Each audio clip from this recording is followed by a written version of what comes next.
Hello and welcome back to another episode of the Injury Law Pod. I am your host, Eric Bartlett, 28-year personal injury lawyer. And this is the podcast where we talk about all things personal injury law related.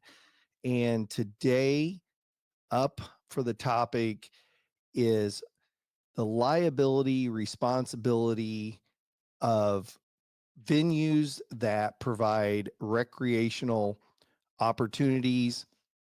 We're talking about pickleball, which is near and dear to my heart.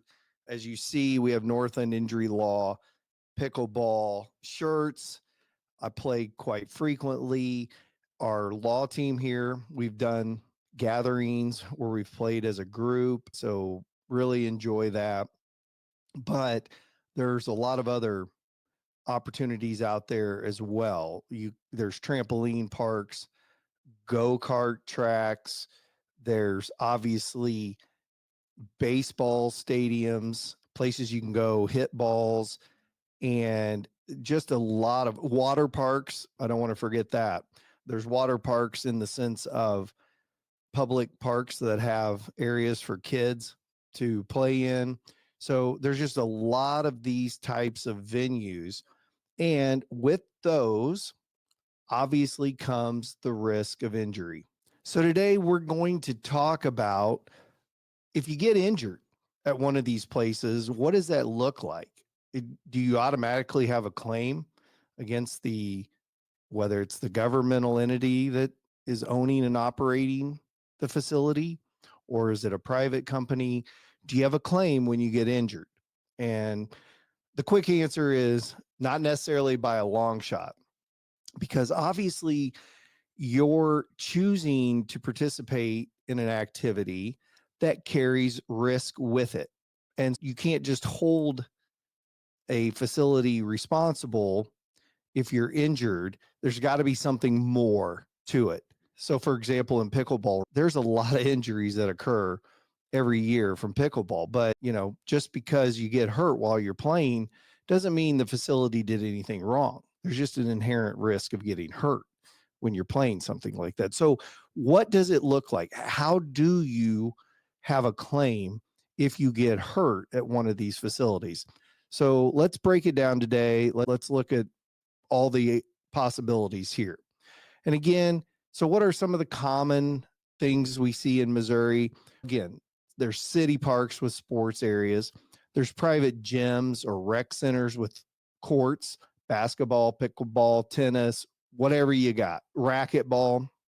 Again, there's indoor, outdoor pickleball courts. There's batting cages, and there's baseball and softball fields. Trampoline parks, as I mentioned, there are go-kart tracks, a lot of different areas that people go and they have a lot of fun doing these things. We're going to talk about some statistics here in Missouri. And as of the most recent data, there's 682 private businesses in the fitness and recreational sports centers category. Again, gyms, indoor courts, pickleball facilities. And I don't know, again, if you're a pickleballer, there are facilities popping up everywhere. It's a growing sport. People are really flocking to it. And so it seems like there's someplace new to play all the time. There's 267 private businesses in the sports and recreation instruction category. Again, this is coaching and training academies, things like that. And there's 142 private spectator sports businesses. So things like stadiums, sports complexes. And again, that's as of the most recent data in 2023. Basically, the estimate is that there's roughly 1,000 plus privately owned sports recreation businesses in Missouri when you put it all together. Now, again, if we look at national breakdowns and Missouri's data, we're going to see that public parks and rec centers, we're going to see that 98.5% of park respondents were public organizations in Missouri, and they had hundreds of public parks and rec centers.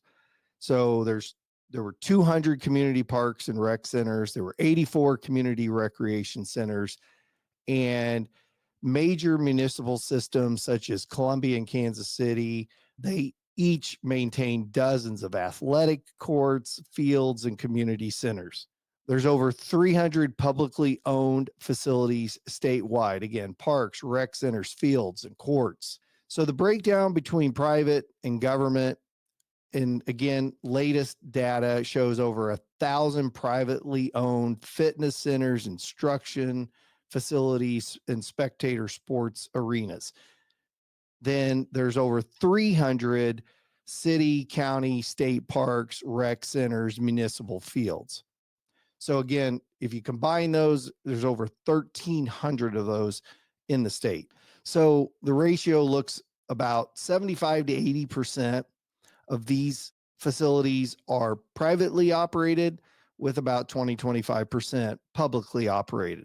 And so why does it matter? Because there's different standards depending on whether it's a private business for profit or it's a governmental operation. Obviously, private facilities dominate the overall count. They offer a fee-based access and they operate commercially. And again, I participate in both. If you're a pickleballer, you're looking for opportunities to play, and you might go over to one of the free courts that's maintained and operated by the local city government, or you might have a membership somewhere or go and pay to play. Now, as a personal injury lawyer in Missouri, I've encountered both scenarios.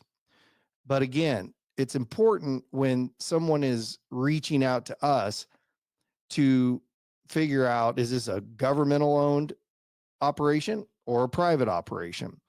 And that's because if it's a governmental owned operation, there's something called sovereign immunity. And basically, that is the doctrine that a government has immunity from legal claims, except for very limited situations. So it requires the lawmakers to have put in exceptions to the long-standing rule that governments are immune from legal claims. And with private facilities, they don't get that protection. And so most of the time, if there's a private facility involved, their responsibility is going to hinge on contractual waivers, the premises conditions, and potentially the negligence of their employees. When someone is reaching out to us, again, what's the evaluation look like to see whether or not there's some claim for the injury that they've had, some claim against somebody else? Is this going to be just on their own? They're all responsible for their injury, or was there something else? Again, with this analysis, we're going to look at, was it a private or a governmental operation? Was there a waiver signed? We need to look at that. We need to see what exactly or how the waiver was written. Is it enforceable? What did it cover?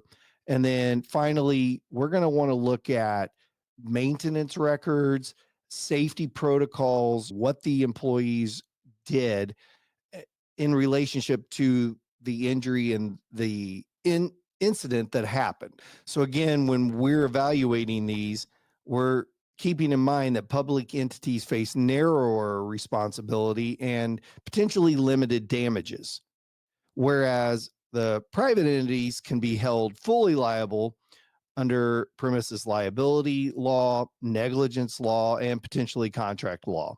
So what are some of the situations that we've seen here at North End Injury Law? We've had injuries at trampoline parks or places that have the inflatables for kids to run around on, slide down, jump on, all those things. We've had injuries at go-kart facilities. We've had injuries in water parks, and whether that was a large commercially operated water park or a small splash pads type situation operated by a government. We've had both. And then not our law firm, but I think most of us here in the area remember the Schlitterbahn situation over on the Kansas side, which was a very tragic situation where the young boy was killed on the large slide that they had. And that really brought a lot of attention to some of the problems and the legal hurdles that exist when somebody is injured or, again, in this situation, killed. But yeah, we've seen it all here, again, in our law firm. And obviously, there have been many other cases that just highlight the dangers that can exist in all of this. So, some of the common injuries that we've seen are slip and falls due to poor maintenance. For example, one of our more recent cases, we had a situation where there was a governmental entity operated splash pad and they were not maintaining the area, and algae was growing, causing a very slippery surface. And that's something above and beyond just the natural potential of kids playing in the water and somehow getting hurt. Now there's a maintenance issue, and that can expose the owner, the governmental entity, to liability. There can be equipment related injuries. Again, we had a situation where there was an inflatable facility and we had a child that was playing in there, and one of the inflatables at the end of or the bottom of the slide, it was deflated. So when he came down, he basically landed on the concrete below and broke his leg. And again, that's a maintenance inspection type issue for this facility. Again, there can be collisions and unsafe playing surfaces. I mentioned that already. Again, we see that with go-karts, right? For example, we've had situations where, say, you're on this go-kart track and there's a collision between two of them. Okay, if that's what it is, there's probably no responsibility on the facility because at the end of the day, you're driving go-karts and you've assumed the risk when you're in that arena that you might have a collision with somebody else. Now, do you have potentially have a claim against the other driver? Yes. But as far as the facility is concerned, there's got to be something more. And so what we have seen, for example, is an improperly maintained go-kart. Maybe the brakes are not effective, or maybe there's something dangerous within the go-kart that when the collision occurred, something was exposed, it wasn't properly covered, and that led to an injury. So again, there's multiple layers to all of this. When we get contacted by somebody that's been injured, we're looking at everything to figure out, is the facility somehow responsible, or is this just part of what you signed up for? And so that's important. So under Missouri law, there is a duty to maintain a safe environment. And even if you sign a waiver, okay, you're essentially legally what a facility can have you waive is something that is a natural part of the risk that you've undertaken. But legally, they cannot have you waive their negligence unless it has to be a very specific language in that waiver. But those aren't always viewed very favorably by courts. And so, again, you a facility cannot just have a rundown operation, not do good maintenance, not exercise safe practices, thinking that their customers or the people that are participating have waived any claim they have against that business. That's not how it works. And again, when somebody pays to participate at a facility, that creates an obligation on that facility to maintain their area to exercise safe practices, to make smart decisions, things like that. Again, they just cannot say, hey, you signed a waiver, good luck, God bless, we're off the hook. That's not how it works. Some real life Missouri cases that didn't involve us, for example, and this is a good one, is that there was a slip and fall on a wet pickleball court, and there was no signage about or warning that a wet pickleball court could be slippery, things like that. The facility employees allowed the people to play on the wet court. And again, you might say the people that were playing should have known it's a wet court. In comparative fault, and I've talked about this in the past, comparative fault will come into play. So between the facility owner and the participant, we're going to look at the fault of each. But in Missouri, even if you share in some of the fault for your injury, you can still make a claim. Now, it might be reduced and you might not get 100% of the compensation you should, but this is a really interesting example because at one of the places that I play, it had rained and the person working knows I'm an injury lawyer. And she asked me, she said, so if I let people go out there now on that court that's wet, does that cause a problem for this business? And I said, it absolutely could, because you're telling me it's wet, it's potentially slippery, and you control whether people go out there or not. And I told her, I said, yeah, I would not let anybody go out there until that court is dry. And so that's just a good example of, where a facility can be held responsible.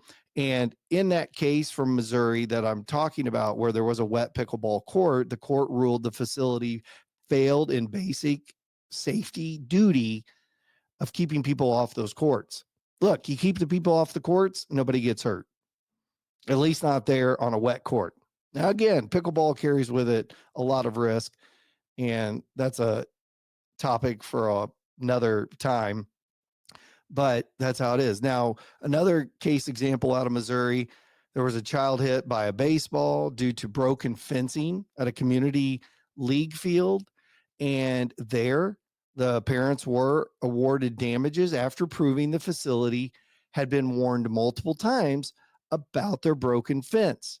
So again, you take some assumption of risk by going and watching a baseball game.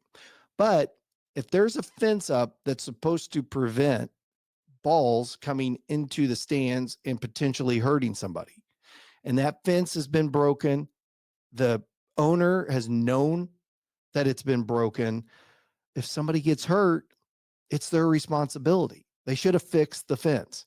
So that's a good example of where a facility could be responsible. Another one out of Missouri was an injury at an indoor trampoline gym.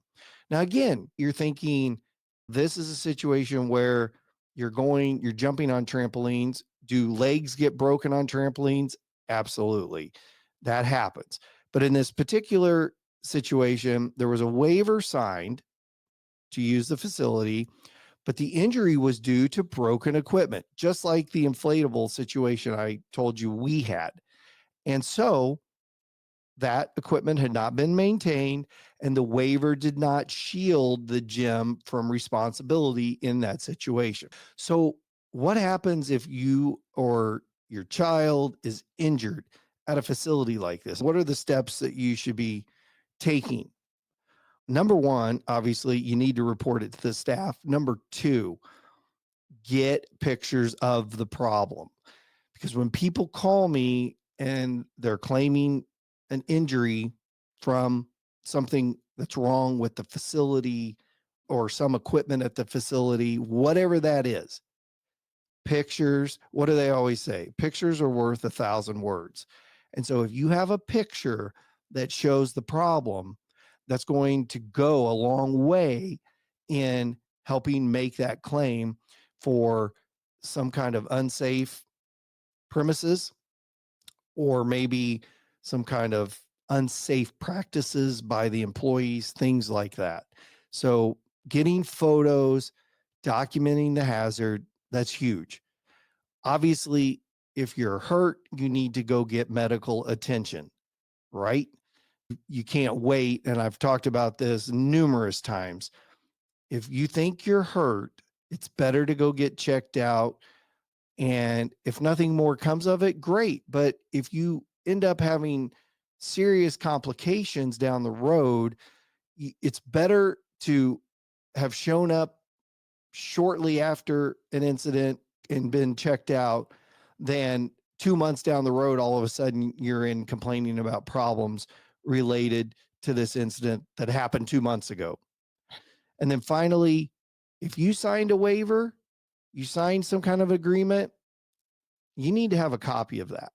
And you need to do that obviously on the front side. If you're signing something, at least you need a picture of what you agreed to and what you signed as a waiver. Because again, that is going to be brought out, number one, as a defense to a claim of injury at one of these types of facilities. Hey, so again, when I'm playing pickleball and people know that I'm an injury lawyer, I get lots of questions. I get questions from the employees or from the facility managers or whatever it is. And they're like, so, what if, and what's this situation look like? So, what does it look like for a facility owner to try and avoid legal claims? Maintain and inspect your equipment and your premises regularly. A well-run business such as this should have regular inspection protocols, checklists, things like that, so that they can document that they're doing what they can to prevent unnecessary injury when somebody's participating in an activity at their facility. They need to make sure that their staff is trained on safety protocols. Again, the fact that, say, for example, employees are asking me, right? Hey, so if I let somebody out on that wet court, is that a problem? See, ownership should be telling their employees, if those courts are wet, you do not let somebody out there, right? That it's that simple. So properly trained employees goes a long way to preventing unnecessary injury.